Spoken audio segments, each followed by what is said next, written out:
Hello, welcome back. I am continuing the reading of The Children of the Law of One and the Lost Teachings of Atlantis, and it's by John Peniel. Oh, here's the book. We are on chapter 13. This is part 2, okay, and at the part of Finding My True Teacher on page 191. Thank you for the subscribers. I welcome you to subscribe, and everyone please push the like button, okay? Let's go. Finding My True Teacher. Speaking of blocks, once I finally arrived at the monastery and actually found myself in the presence of Zayn, all my defensive blocks went up. Like I said earlier, I avoided him like the plague. I even blocked the entire concept of teachers, even though I had no problem being taught daily by elder student teachers in various courses. And even in the orientation I was being given by Anastasia, she was teaching me things. One day, the elder student Raja began talking again about the ancient teaching about teachers and about the need for a personal true teacher, especially as your path winds higher. It was so obvious that Zayn was supposed to be my personal teacher, but I thus couldn't see that at the time. But it did become obvious that it was time for me to have a teacher. I had already learned and known from books I'd read before even coming to the monastery about how if you really wanted to transcend your separate self and achieve enlightenment, one of the things you ultimately needed to do was choose and ask a true teacher to be your teacher. And then it was reinforced by Anastasia and then the courses I was taking, but I kept ignoring it. Then one day Raja was out teaching me the meditation walk technique on a sort of field trip. And as we walked through the snow, coordinating our breathing with our steps, my mind wandered and numbly thought to myself, where am I going to find my teacher? Out of the blue, Raja all of a sudden stopped and said, go to the library and ask Gabriel which of the ancient texts he thinks you should read about teachers. So I did, and this is what I was given. The candle lights a candle. Thus does the student receive the light from the teacher. A true teacher must first be a good student. The best student is the most humble. He who would be first will be last. Nature abhors a vacuum. The mountain is gradually worn down to fill the valley. Thus the humble and lowly are raised into the heavens. Knowledge without humility and self-sacrifice is meaningless and can be harmful. A student without humility is like a full cup. Only a clear mirror reflects your true self. Only a clear mirror reflects yourself true. Thus, through the eyes of a true teacher, can one see the deceptions of the selfish, separate self. Thus is the true teacher, the tool that can free you from the illusions of self has created. Hear me, O man, chains you have forged that bind you to darkness of night. In servitude you cry, for the dark lords are your master. To serve them no longer, reach out in the night, call for your brothers that serve only the light. A hand will appear, piercing the darkness. Strange love that comes from the light. Grasp on with both hands and clutch with all might, ripped from darkness. In pain, your dark self screams, let not thy cup fall then, and death will come soon, releasing and revealing the true inner you. In light, you awaken to find you are whole. In love and in freedom, you find the goal. Life is a teacher, but the hardest teacher and the longest school. To learn from the experiences of others is a great skill indeed. To learn from the true teacher is the path chosen by the wise. All true paths eventually lead to the true teacher. One can go no further until they confront the great beast and unveil its deceptions. The true teacher is one with universal will, one with the universal consciousness, and the servant of all. The true teacher radiates his consciousness just by being. Those in his presence are affected by the light, even when he speaks not.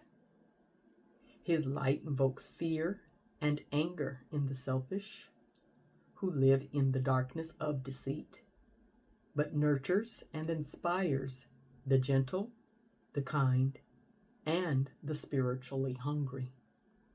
The true teacher is your inner being standing before you. If you are receptive to your inner being, you are receptive to the true teacher. If you try to avoid your inner being, you will try to avoid the true teacher. He who listens to a true teacher hears his own inner voice. He who manifests his own inner voice is a true teacher.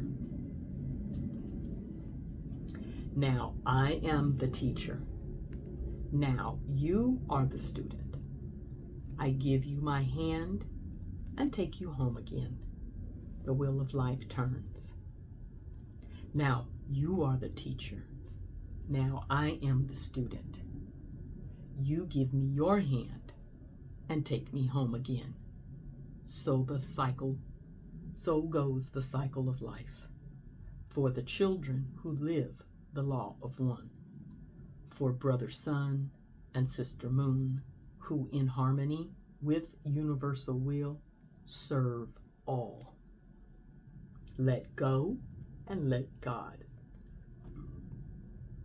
The self always has good reason to be negative.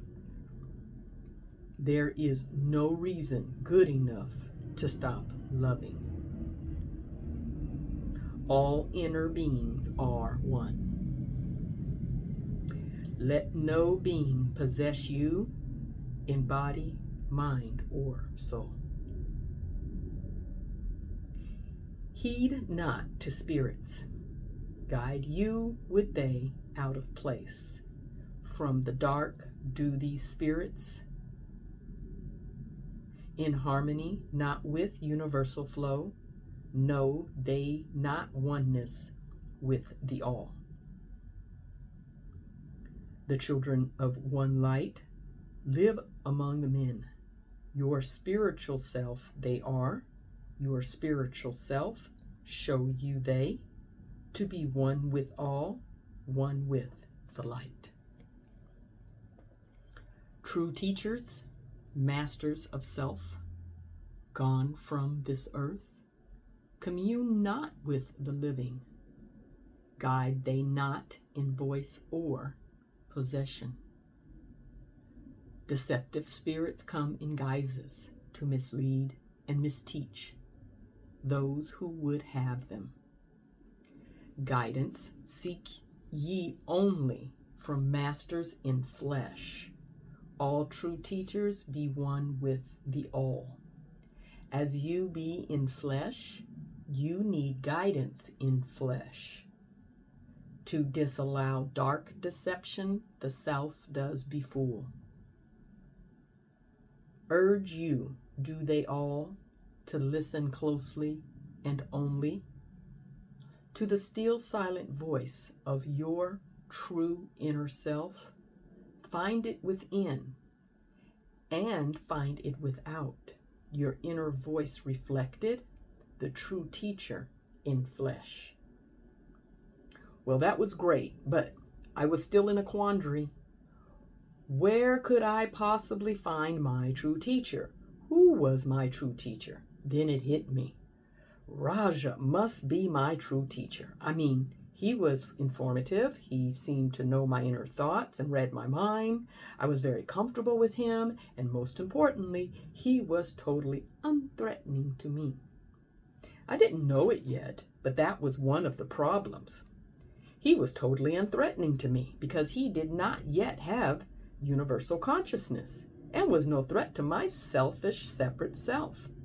So while he was wise and knew a lot, channeled well for me in courses and personal growth sessions, and taught me basic meditations, he was not a true teacher. Raja, I've been thinking about who my personal true teacher should be, and I'd like it to be you. Would you accept me as your student? He hesitated for a moment, a bit surprised, and then he accepted. Yes, I would be honored, he proudly said. He was so proud, too proud. In fact, it struck me as odd, but more importantly, made me feel odd. One of the signs that you are ready to be a true teacher is that someone asks you to be their teacher. The trouble was, the other signs weren't there. I didn't know at the time that only initiates, adept monks, were really qualified and capable of being a true teacher. And Raja not being free from his separate self went on quite an ego trip about being asked to be my teacher. His ego was puffed up as a blowfish.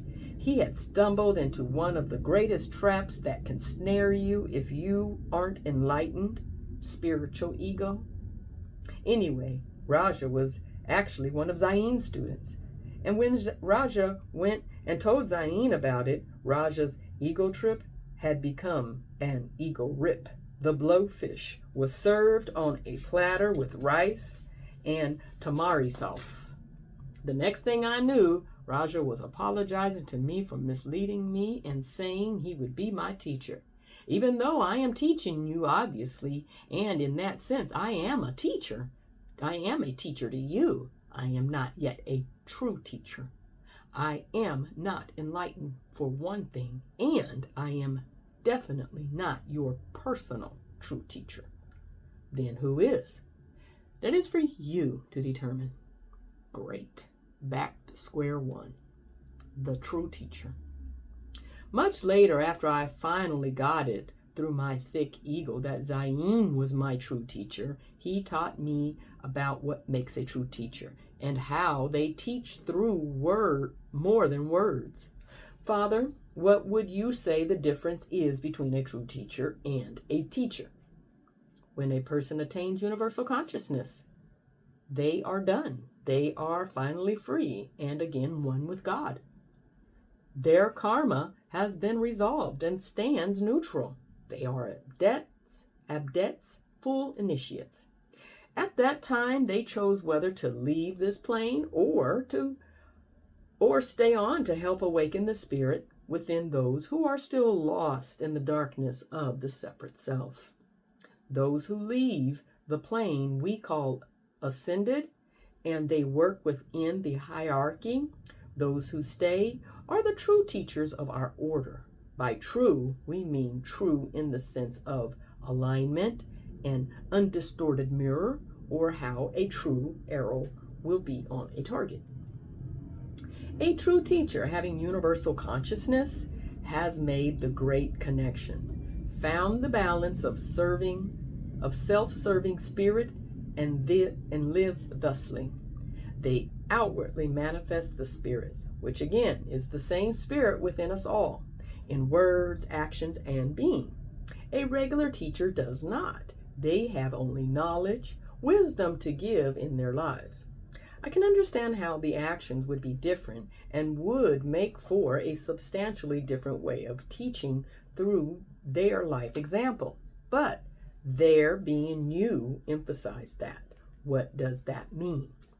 Did you know that when a tuning fork is struck and begins to vibrate, other tuning forks of the same pitch that are in the vicinity will also begin to vibrate? In other words, if you strike a tuning fork that vibrates to the note C, all other C pitched tuning forks in the area will vibrate also. Yes, I have actually studied this in great detail and tried to understand it metaphysically even, but I've gotten nowhere. In fact, I've been meaning to ask you. You will, but this isn't the time for going on about that. Discipline your mind now and focus on the subject we are discussing now. When we come into contact with a true teacher, it has a quickening or an awakening effect on that consciousness within everyone. This happens in very much the same way as the tuning forks. The teacher's intense internal vibration of the universal spirit radiates powerful energy waves which vibrate and stimulate the universal spirit in all other areas near him. People will feel different by being in the presence of such a one. It actually can change lives by affecting a stranger passing by. Some will notice they feel differently and wonder why. Wonder what made them feel such things when no one even said anything. Others won't. Those who are tuned into, sensitive to their own inner being would be aware of this effect. But the effect takes place regardless of whether or not someone is aware of it happening or not, or is open to it or not. For those who are spiritually inclined, this feels good. The more spiritually inclined a person is, the more wonderful it feels. It's like gourmet food to a starving person, or an oasis in the desert to a person dying of thirst. But those who are not spiritually inclined, those who have suppressed and hidden from their own spirit within, find the presence of such a person to be disturbing, making them uneasy, agitated, even hostile in some cases. Those whose separate selves are well in control of their being do in fact become progressively and expressively more negative as the truth encroaches. This is because the separate self fears the fire of spirit, knowing well that its all-consuming flames can mean the end of its reign and ultimately its existence. The irony in all this is that after the separate self finally gives up and takes its natural place as servant to the spirit, it too finds peace, happiness, and harmony with the universal spirit, with the universe. It is just a great folly to hide from the eternal light, an instrument the universal spirit radiates through. I understand. I felt disturbed by your presence when I first came here, but now I cherish our time together. I can't get enough. I know I have so little time to give you, but you are getting what you need, I assure you. Oh, I know how busy you are, Father. I didn't mean to complain, only to compliment. I know. Anyway, how do teachers do this, though? The radiating of spirit that has these effects? Is it just from being enlightened, or is it a technique we learn later on? We learn techniques that open our channels, so to speak, and help us make the most of certain energies or abilities.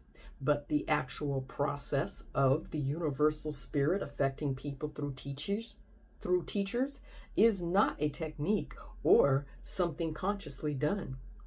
It is just one of the effects of being one with God. It is guided by the hierarchy and determined by universal will. The teacher doesn't need to do anything, doesn't need to say anything. They may or may not even know what is specifically happening to others through them. True teaching happens. It is done by just being. It's like an invisible radiation that permeates everything and everyone. The effect of a being who is one with universal consciousness comes of its own accord, like that of sunlight from the sun. The sun doesn't contrive radiating light or work at it. It just does by its nature. The same with the teacher. A teacher does not just preach. Like the difference in the words teacher and preacher, the T in the teacher touches, while the P in the preacher proposes and pushes. While an adept teacher's words may have an illuminating effect, teaching is done through effects and examples, not just words. When your consciousness is thus pervaded with the virtues of unselfish love and universal consciousness, such as inner peace, harmony, beauty, grace, etc., these virtues affect and influence automatically through osmosis and resonance just by being around. It seems like everyone should be a true teacher, or at least enlightened. Help wanted. Apply inside. True. Ultimately, all should either become teachers upon enlightenment or go to the next plane. We don't belong here. We are angelic travelers who got stuck by falling into a trap and creating one hellish resort plane amongst an infinity of resorts and peace and beauty. Naturally, this earth, this plane, could be such a paradoxical place if all were enlightened. But even then, why stay in one little room when you have such a grand estate as the universe? At this point in time and space, right now here on earth, unless you are either a true teacher or ascended at best, you are dead weight, living in the pain and suffering of being separated from the one, and also, to one degree or another, a pawn of the dark side. At worst, some actually join the dark side. Even a student is bound to the dark play until they are enlightened. At the time, I couldn't really understand why the heck anyone would want to stay here once they attained enlightenment and were free. I was about to kill myself minutes before the TV broadcast showing Zayn. I asked this when I was younger, but never did get it, so I asked again. Why do some choose to stay and some choose to go on and enjoy life with other loving ascended beings? Actually, most choose to stay, at least for a while. For teaching is a natural result of attaining oneness with the universal spirit through unselfish love. Why is teaching the natural result? It seems like the natural result would be to go on enjoying those of your own level of consciousness rather than stay here in hell, totally surrounded by selfish jerks. The very nature of this unselfish love that was required to attain enlightenment and universal consciousness requires compassion. And the attainment gives a person even more compassion that urges you to stay and help. Be a teacher. Isn't it hard, though, Father? He sighed deeply. He looked off as if he had tears in his eyes, but that he was so cried out that there were no tears left. Hard is not the word for it.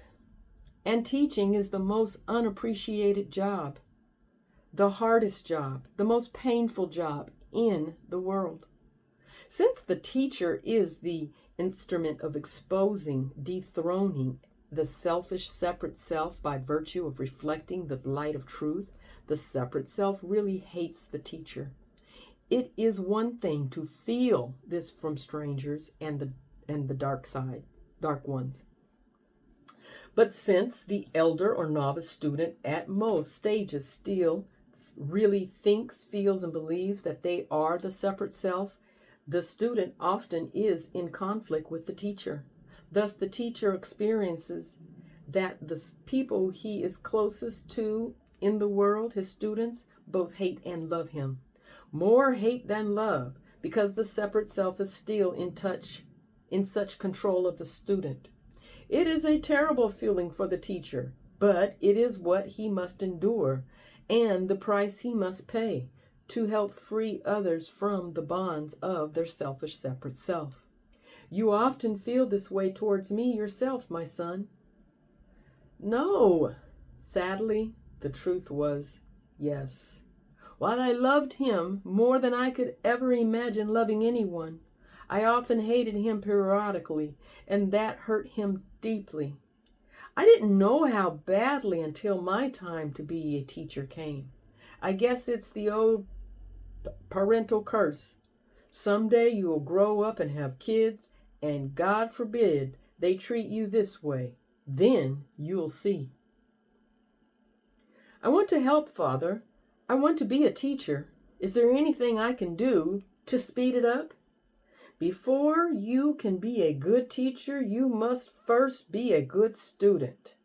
To be able to fully give, you must first have fully given up.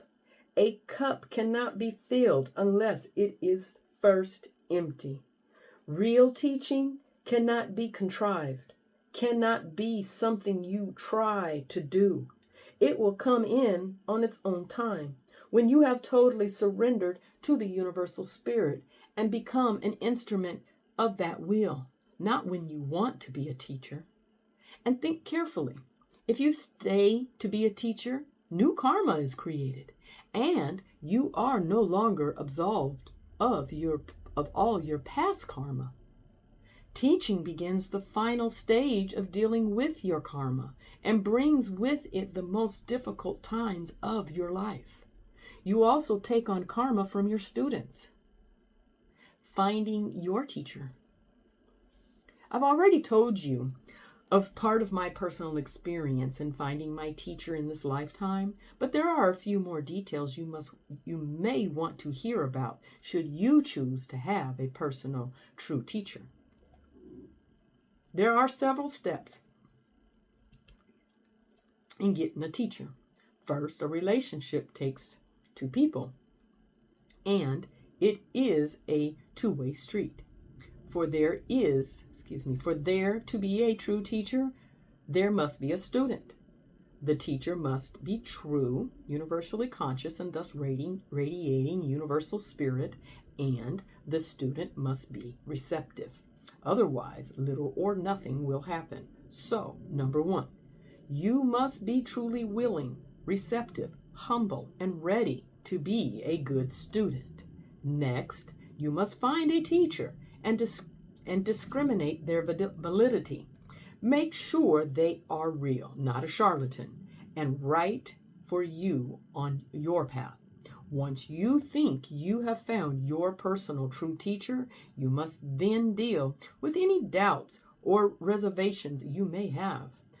Then, when you're sure, ask the teacher to help you and totally commit. Dedicate yourself as a student. Unfortunately, true teachers are rare, very rare. There are various kinds of true teachers of different paths, but only some are specifically right for you and where you are on your path. As far as the true teachers of the Atlantean children of the Law of One are concerned, there have always been about 1,000 of them on Earth at any given time, fluctuating according to births/deaths, old teachers choosing to leave, new teachers arising, etc.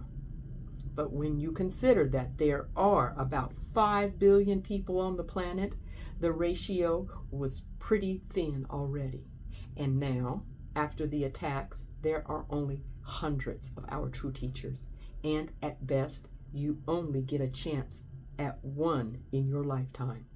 There may be different teachers. There may be many different teachers we find along the way who are helpful to our development.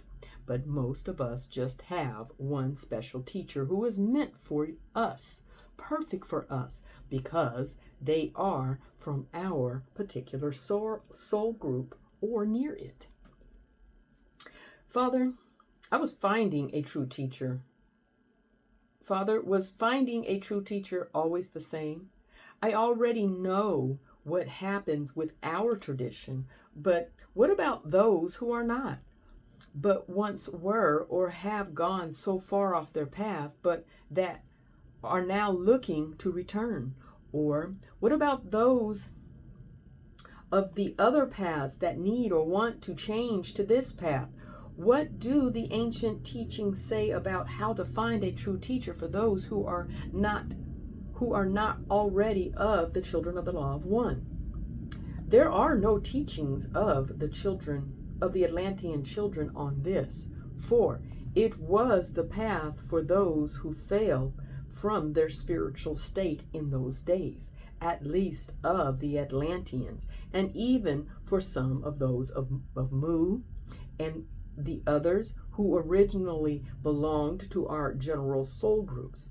Thus, it is newer ancient teachings that deal with such things. But regardless of the path, it's always been the same, whether it was praying for guidance or finding a true teacher.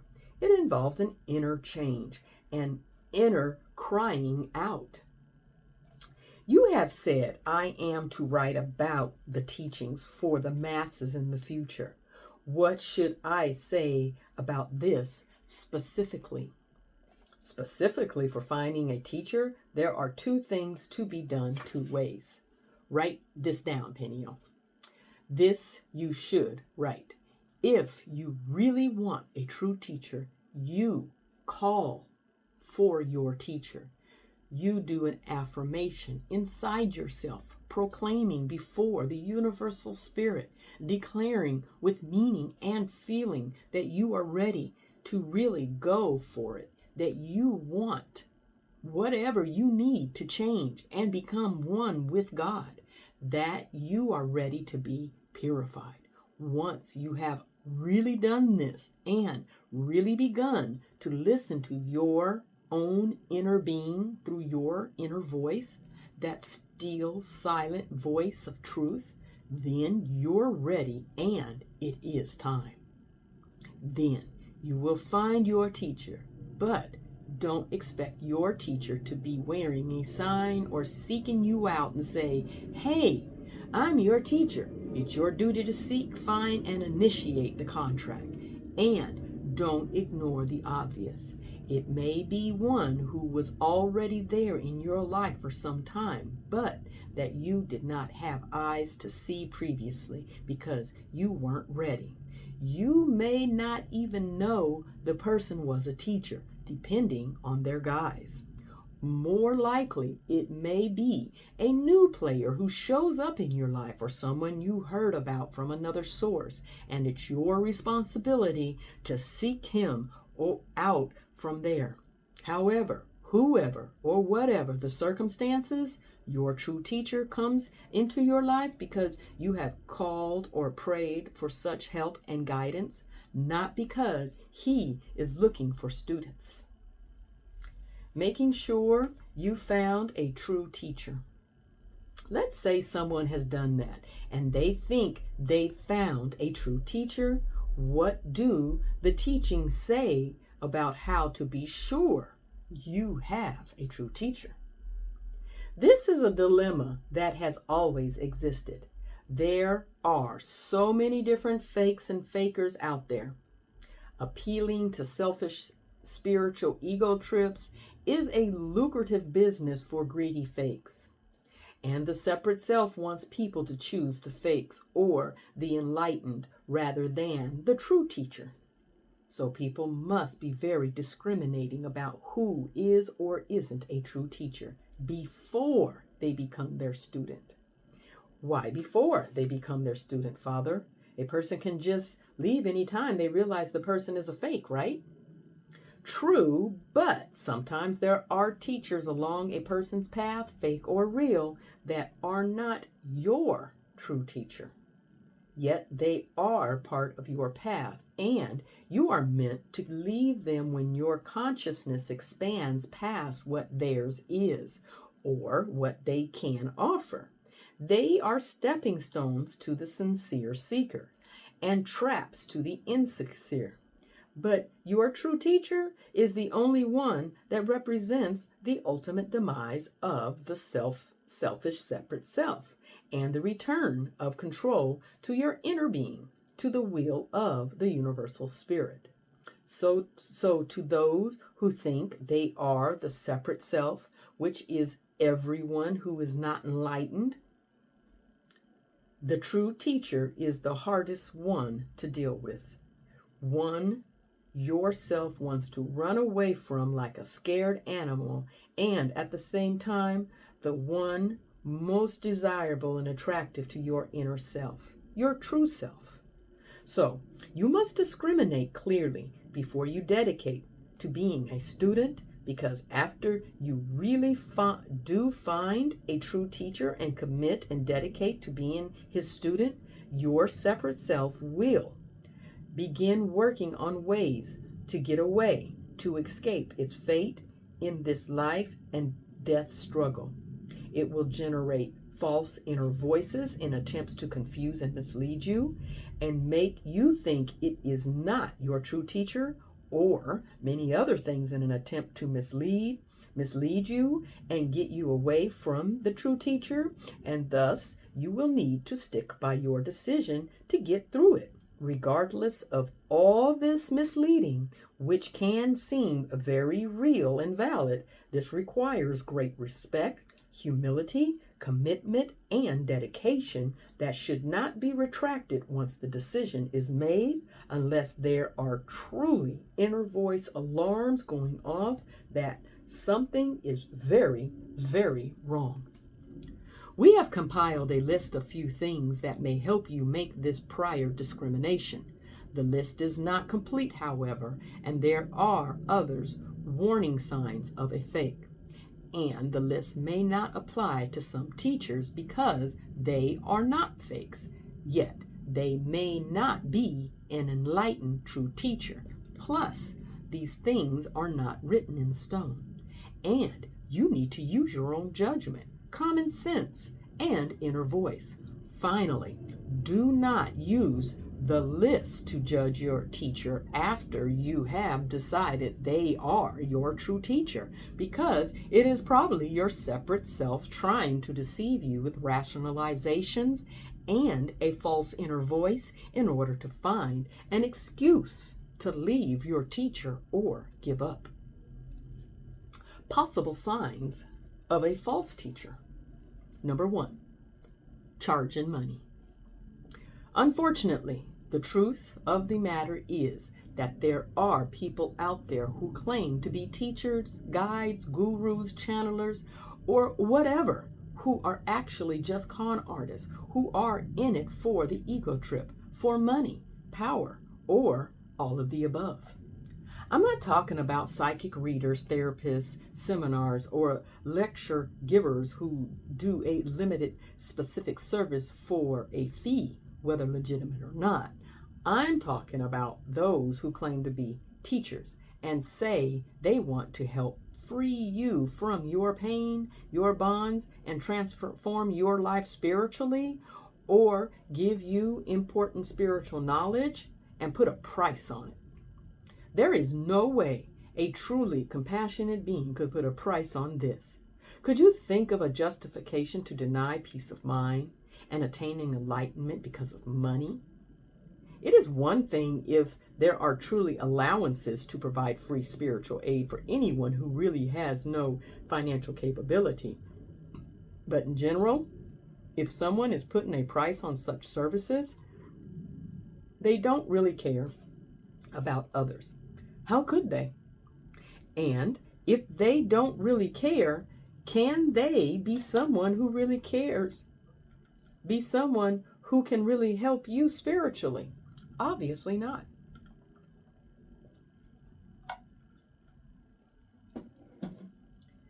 Traditionally, while true teachers don't take money for their teaching, they do expect a dedicated monk or full-time student to give up all their possessions, even if it is nothing. Generally, people want to support the path they believe in and put their possessions at the disposal of their teacher. This can be as little as a whistle, a bowl of rice, a bike, or as much as an estate or multinational corporation, or in my case with my teacher, nothing. But as has been said, it is easier for a rich man to get to heaven than for a cigarette to get through the eye of a needle. So most students usually have little or nothing anyway, because it's too hard for people with big bucks to give anything up, although it has been known to happen. It is fine to support teachers. In fact, it is a spiritual obligation and a tradition as old as time. In some parts of Asia, monks line up to be given food from the townspeople, who are also poor. But the townspeople still support the monks, those who have given up all else to devote their lives to finding or serving God, or thus spiritually serving the people. Many cultures not only provide food, but work, furniture, or whatever they have to offer. So it is fine to offer or give teachers what you can, even money and such possessions in this modern world. But a true teacher doesn't expect it, demand it, or require it, and nothing will be different between you regardless. A true teacher doesn't charge or expect to get anything materially from his work, period. He knows that the universal spirit takes care of its servants. A true teacher will work with you as long as you truly and totally dedicate your life to becoming an instrument of universal will. If you are truly sincere in this yourself, you will give everything you have to your teacher. But again, it is not expected, and I have seen it done otherwise myself. But what if you have nothing to give, as in my case? No one cares if they are legitimate.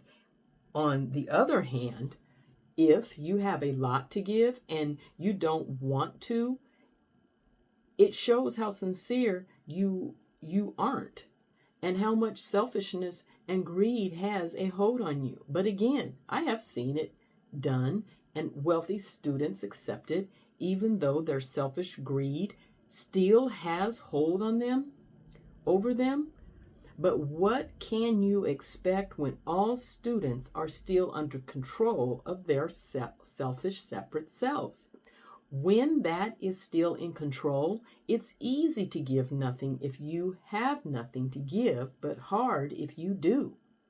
Tithing for community or church activities to help others is an entirely different issue, involving householder type situations, and fine if you agree with the work that is being done or the support being given with those funds. A student who becomes a monk generally gives up everything when they join a traditional order, whether it is to the order or to a more needy cause. But if they have nothing, it makes no difference. Number 2, telling you or others telling you to do anything the teacher says, regardless of what it is. Because a true teacher has transcended their separate self and ego, they have no need or desire to be right or to control you. Most importantly, he is very concerned that you are not controlled by anyone else, whether it is him, someone else, or your selfish separate self. He will point out the truth to you, urge you to give control of yourself to your inner being, and do what you know is right, but only what you know is right. A true teacher will be the first to tell you if if he ever tells you something that is truly contrary to the dedication of your inner voice, something is wrong. And do not listen to it. And run. Don't walk to the nearest exit. Just make sure it isn't the voice of your separate self that is trying to throw you off course. Number 3, the teacher pursues students. True teachers are here to serve you, but it is not a pleasant task. They neither like having students/followers nor personally want them, but they will accept them if it is the will of God and the student really wants to change. But they also know that only those who really want to change and really want the teacher to dispel their illusions are up to the great task of changing. A true teacher may show up in your life if you are praying for that, but even then, if you want a true teacher, you will have to pursue the teacher, indicate or prove your readiness and dedication, and specifically ask him to be your teacher.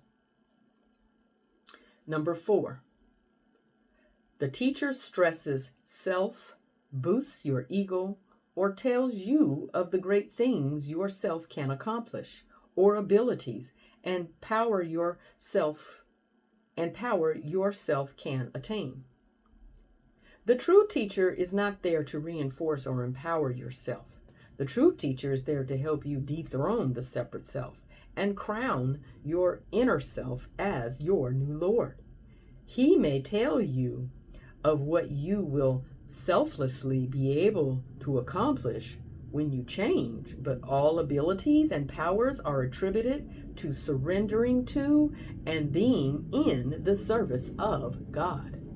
Number 5, promises of wealth or success. The true teacher will not tell you that following their teachings will make you more successful, wealthy, or that you will benefit in any material way as a result of spiritual growth. The true teacher will tell you that there are only 3 benefits, none of which you can take to the bank. A, the peace of mind that comes from making your separate self your servant instead of your master. B, the joy that comes from helping others. And C, real freedom. Number 6, they push their dogma. A true teacher has no need to make their people accept that their teachings are true and should be followed. They know that people will not see until they are ready, and also know that truth is truth, and those who are ready will come to the same conclusions in time. Number 7, the teachings are like a political rally based in emotion and contrived issues that work on the group's popular sentiment, or they make a show of spirituality. Many false teachers control people via charisma or rhetoric. A true teacher is charismatic, intense, and inspirational, but the words will always have reason, purpose, meaning, and be based in simple truth and unselfish love. Clearly defining this for you is difficult. You need to feel enough of your inner voice to know the difference. For instance, I once went to a lecture by a famous guru from India. One of the things that told me something was false about this person was that he was blessing people with an ostrich feather, supposedly sending energy through it. Why did he need a feather, let alone the fancy ostrich feather? It was purposeless, other than being an impressive show, and it did make for a great spiritual show, which distracted from the lack of real spirituality. But the first thing that really made my inner alarms go off and told me something was wrong was that they made the men sit on one side of the auditorium and the women on the other, even couples. For what? If it is a celibate path, that's fine. If you are a follower or student of such a path and those were your beliefs, fine. They aren't really harmful to anyone, but it was a public lecture for the masses. And it's not like people were making out or having sex in the aisles, offending the guru, who shouldn't be offendable if he were for real anyway. The interaction between the polarities, sexes, is the foundation of life and creation throughout the universe, not just human life. Mandatorily dividing the sexes at a public lecture, even if it was to minimize distractions, was absurd, overly controlling, and it was overriding my free will and all others there who wanted to sit with their spouses, dates, or soulmates without even a really good reason. It was thus very wrong in the sense of false, and being against the flow of the universe. It was nothing but a power trip, perhaps based in Indian culture, but ridiculous, and a power trip nonetheless. A true teacher may still have trappings of their culture, but they have transcended the limitations and falsehoods of their culture and hold unselfish love above all else, including their own traditions. Like I said, deep down in my inner voice, alarms are going off. There are some ashrams or monasteries that practice celibacy, and men and women will keep separate quarters, but that is far different and is the right path for that. But that is far different and it is right for that path.